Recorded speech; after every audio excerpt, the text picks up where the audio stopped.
have many, many smoke alarms.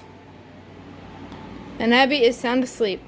So, oh wait, her eyes are open. Alright, now she's sound asleep.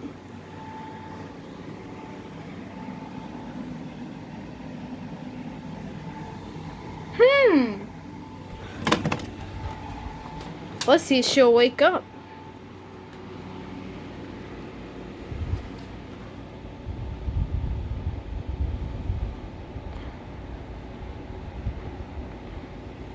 Let's see if she'll legit start moving.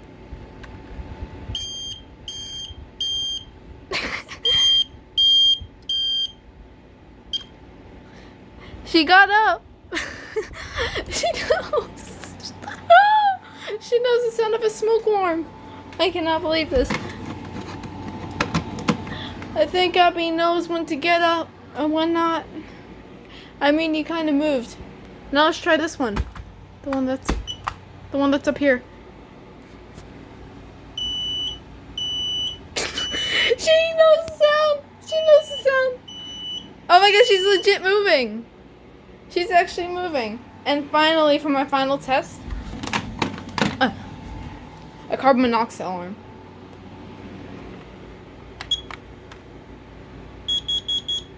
Actually, it's not that loud. Never mind, it's not too loud. No, she's not gonna listen to the carbon monoxide alarms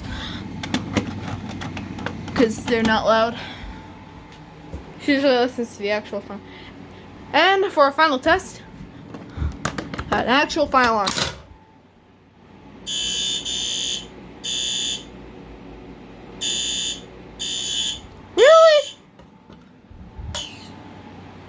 Really? She's not waking up to an actual fire alarm.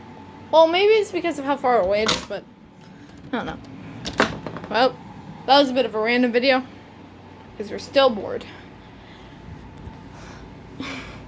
Sorry to wake you, Abby, but this is a test video. We have to see if you wake up to fire alarms.